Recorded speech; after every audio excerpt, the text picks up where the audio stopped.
Hey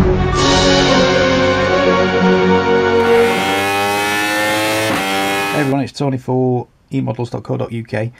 Welcome to part 5 of the Tamiya 1/12 scale Yamaha YZR M1'09 build. I'm getting better at this. I'm remembering that now. So, quick recap. We've just started painting the rubber black on to the chassis, like so. Basically we're going to continue with that now. Going through all the interiors of the body panels and the swing arm and things like that, and then eventually you'll see the carbon fibre details going on in paint, not decals, in paint. So let's carry on with the episode. Alrighty, so that's one cowling done. Squeeze the other one in.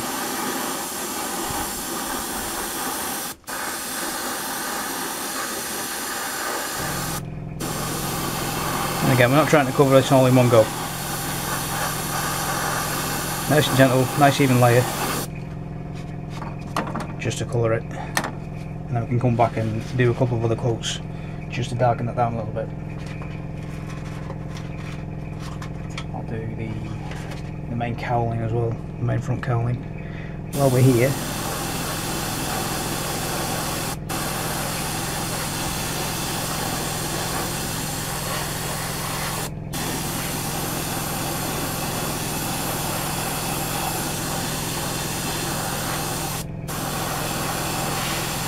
like so.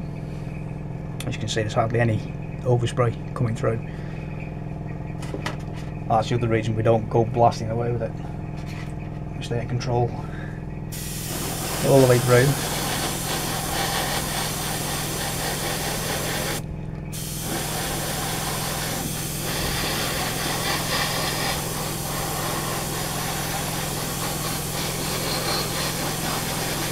Just take our time. Just work the way around.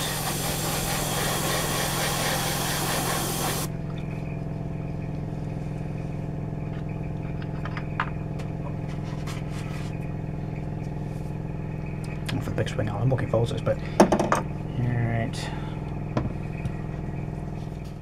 Yep.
all this in here, all the innards of this, whatever this piece is at the back of the tail, all this has to go in black as well, along the sides, or not on the insides, beg your pardon. And there's also a section here where the exhaust fits in underneath. Like these two on the road going bike have an exhaust either side. On the racing bike itself, I think it stays on this left hand side here as we're looking at it. But there's like a heat shielding that we need to do here. So with some masking tape, I've already off camera sorted out a couple of pieces here. All this needs to go in black as well on the inside of the petrol tank and the inside of the underneath skiddy thing that protects the underside of the... You bike guys know what I'm talking about. Any second now Fox is going to jump in and say doesn't know what he's doing.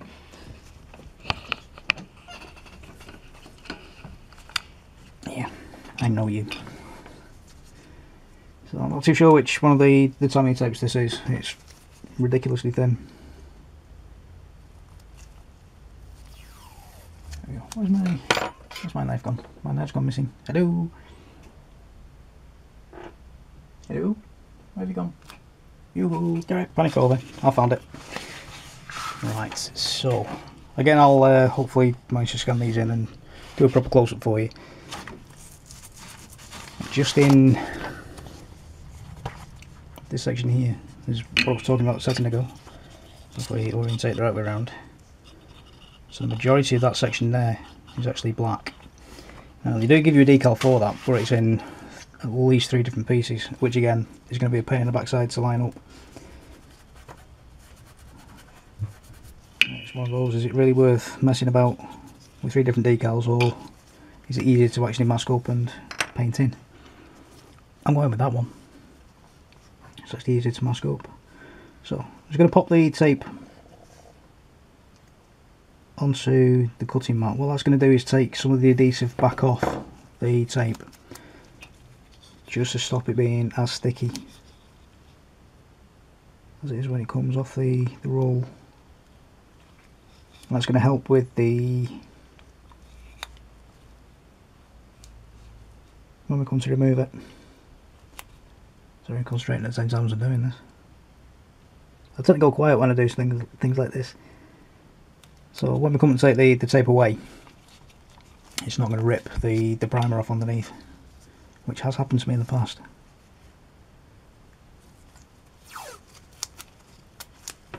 It's always a nerve-wracking moment. So trim off a nice little straight edge.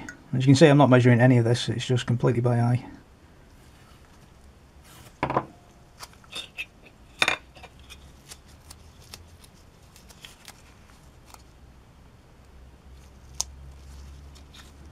Again, just blobbing it on onto the cutting mat.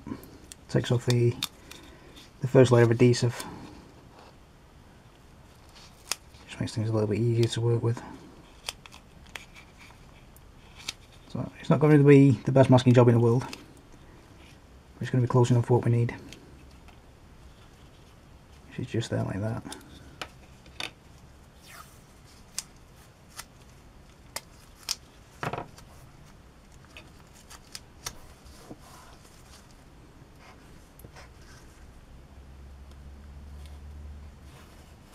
Like so. Really quick, really nasty. I need to go in black as well, so I'll come back here with it.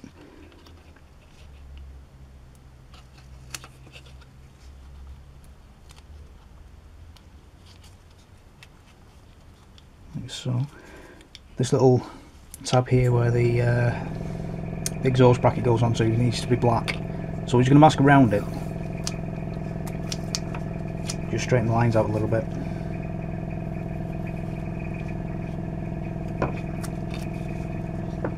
Stay.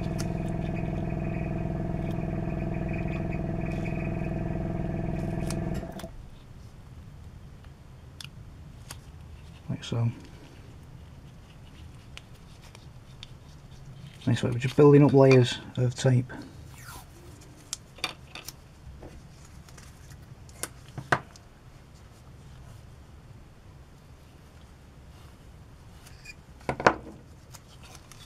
It's really quick and really nasty.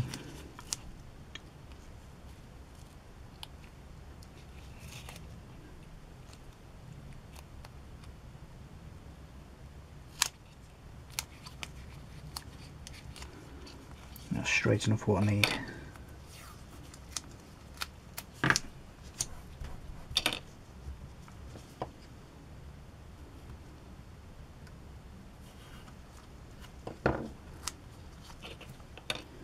Let's do this one again. I'm actually going to use the lines for this one because I do need a straight edge to get up towards that bracket. So we'll go from you there, like so. I can pop that there.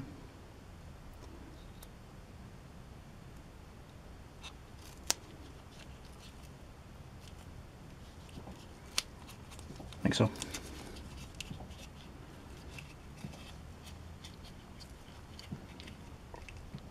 Alrighty. One last strip.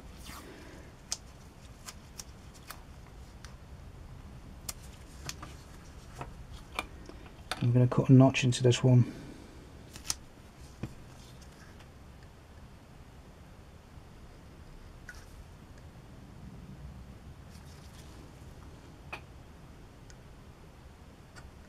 Oops. Right about there. Just pop around the top of the bracket. Like so. Like I say, it's not measured at all. Oops. Get in. There we go.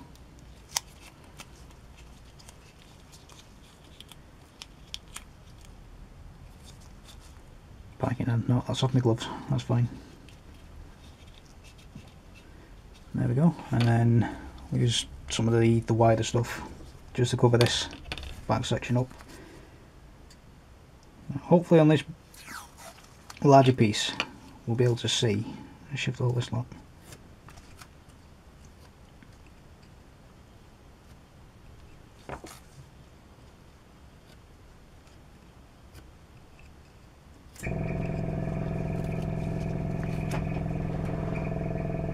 Oh, you made me jump then. When we put that tape down, you see a couple of spots there. It's coming a little bit closer, where I've already applied pressure. Now if we put the pressure on properly, you can see the whole piece go dark. And that's how you know you've got a good bond with your masking tape. Clever little trick.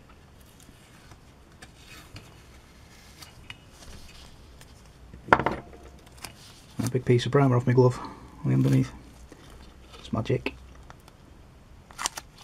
So pop back out again. And we'll colour that piece in black.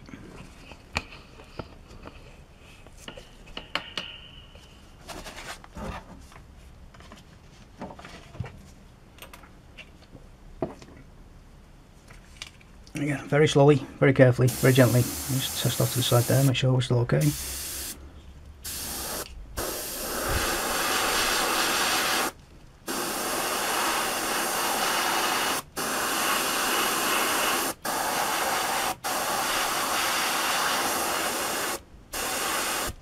So that's the bracket done, which is kind of cool.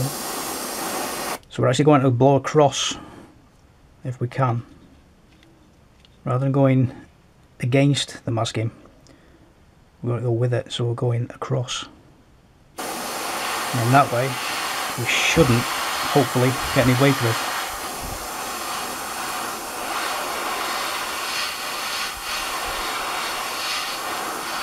There's barely any air pressure going through because I turned my compressor off.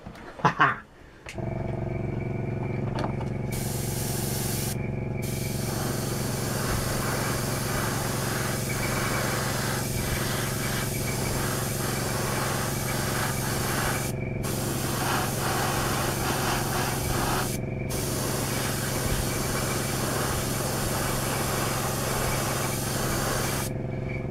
Like so.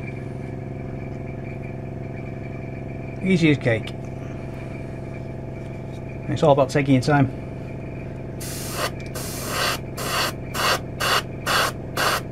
Don't go rushing through things.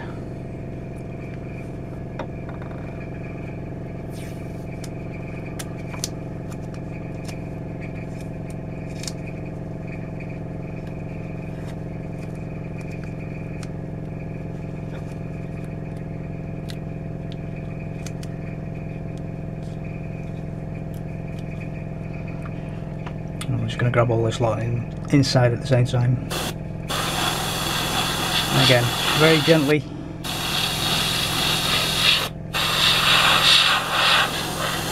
Taking our time.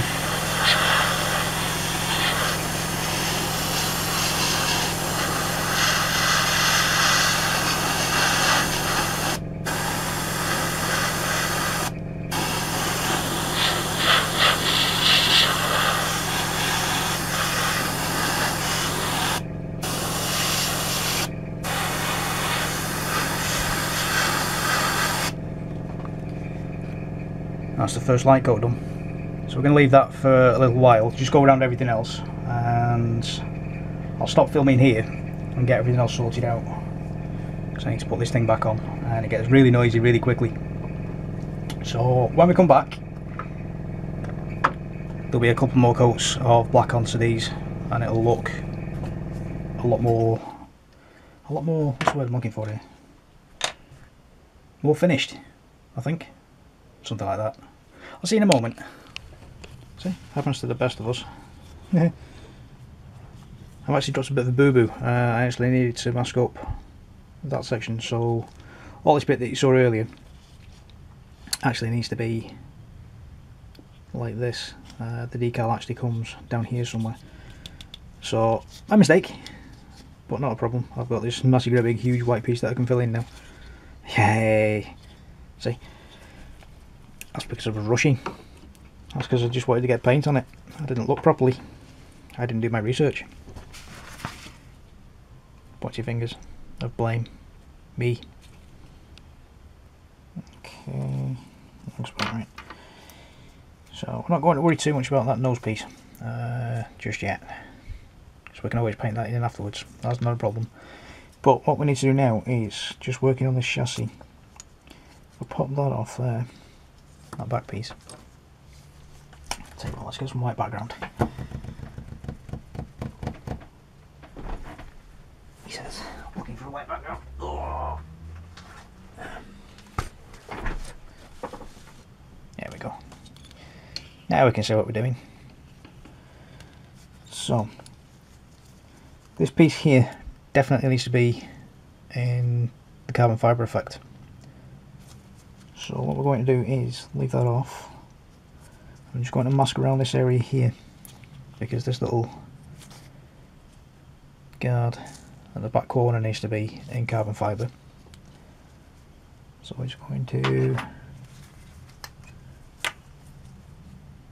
I'm not going to mask everything off, it's just a quick area off to the side.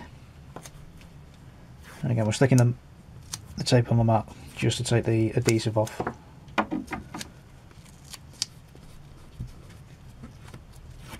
Like so. We're just going to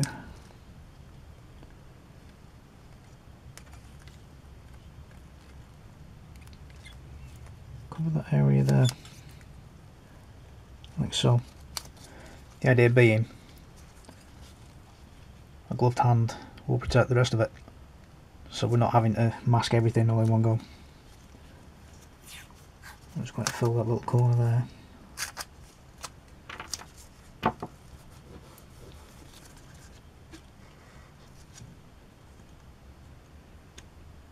Just a random shape. Just to fill in there. I think so. So it's nothing spectacular. I'll use the piece just there, like so. Like that. So we can now paint this side. This little giddy thingy hinge.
So as you can see, it's not the best masking job in the world, but we're only concentrating on this top piece here. So it doesn't have to be spectacular, and again, the bulk of this job, you know, I'm going to be spraying in this area, so the gloved hand will protect the rest of the bodywork, so we don't have to protect everything with masking tape. So that's ready, and I can use where the paint didn't hit. You see there the shine of the original plastic. We can actually use that to our advantage. Stick a crocking down clip on there. Or we could actually, even better, with a cocktail stick, you'll do. So I'll find one. Let's use a cocktail stick to hold that piece. Not a problem. So that's ready. Where else needed doing? Around scoop. So the same process, we're just going to cut a few strips off and work our way around.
And then, possibly to find a curve, just using the edge of an old paint bottle.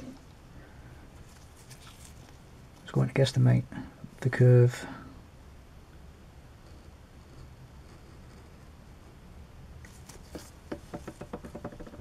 of the scoop itself.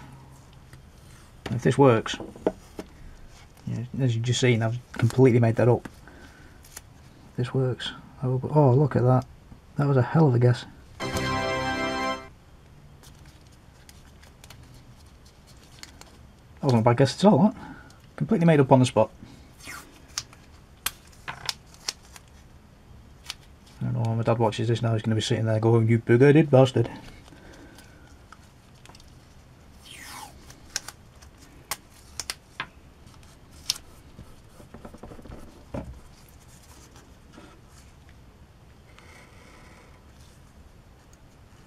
So obviously, you know, now I'm actually quite rushing this. I'm actually filming quite late in the day, and you know, it is rapidly approaching bedtime again. So I'm blasting through this. My build schedule is actually up the wall at the moment with work and things like that. So yeah, the joys of working for a hospital. Your shift changes at the last minute. Barely any notice whatsoever. And you're thinking, I've got all this stuff that he's doing. Obviously, if you're following this build, take your time with the masking.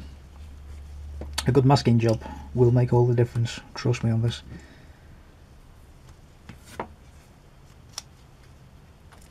Don't do what I'm doing and blast through it.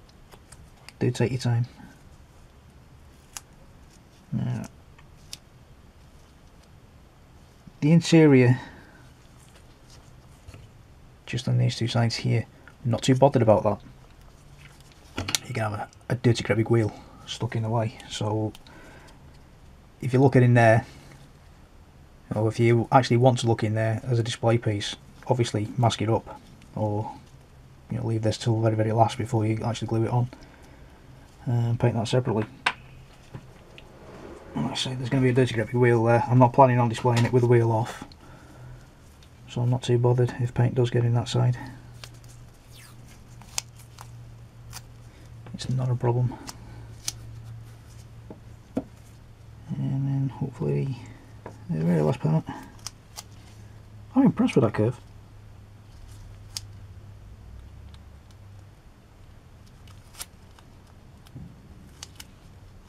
Completely made up on the spot, and it worked. Yes! Looks like we does. It's not perfect fit. Focus, focus, focus, never mind the background. It's not quite a perfect fit.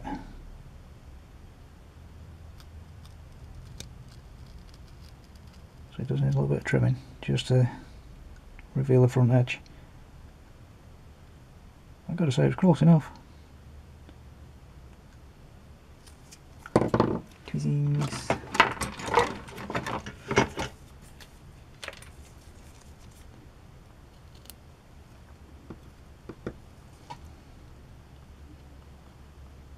Just going to squish that edge down. There we go.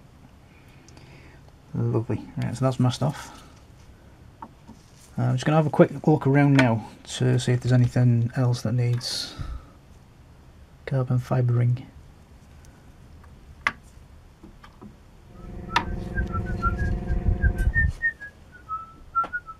Dagnabbit! Okay, right then, so back with the airbrush.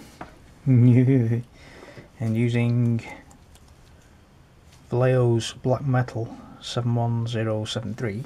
I'm just going to put a couple of drops, literally a couple of drops in the cup. I'll give that a shake first. I'm going to put you in a little bit closer to the paper towel. Hopefully this is going to work.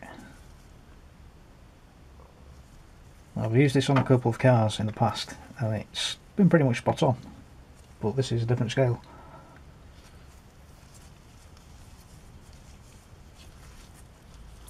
So, just having at my cleaning station and applying the brush.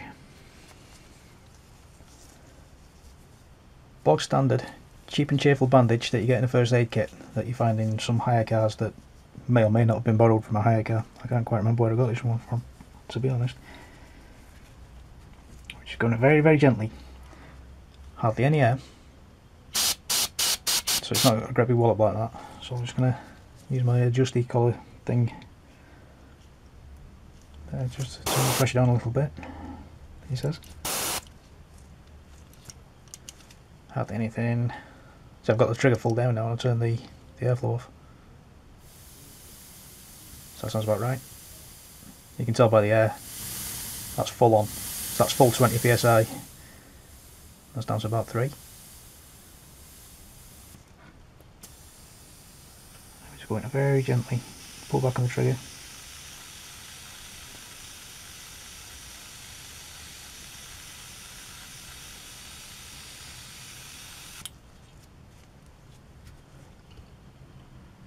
If you're getting close, you can actually see the pattern with some blue showing through. Get my words out. So hopefully, he says, that should work now.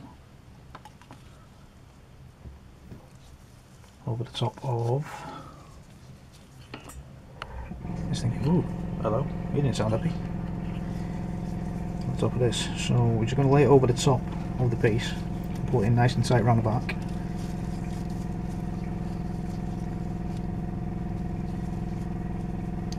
Like so. And very gently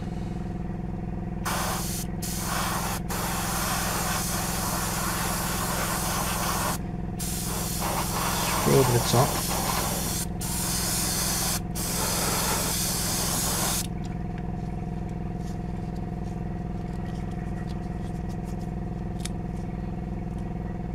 And hopefully you can make out the pattern.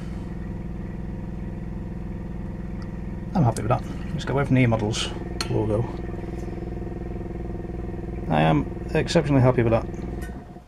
It's not the greatest square on weave or anything like that, but that'll do me that. Once that dries, that'll look alright. and it's got just the right amount of metallic sheen as well for carbon fibre. So we'll just let that air dry for a few moments. I've spotted a hair there. Just let that air dry for a few moments, and I'm going to do my best not to touch it. Vallejo paints, as quickly as they dry, especially these metallics, tend to dry a little bit slower than box standard Tamiya paints.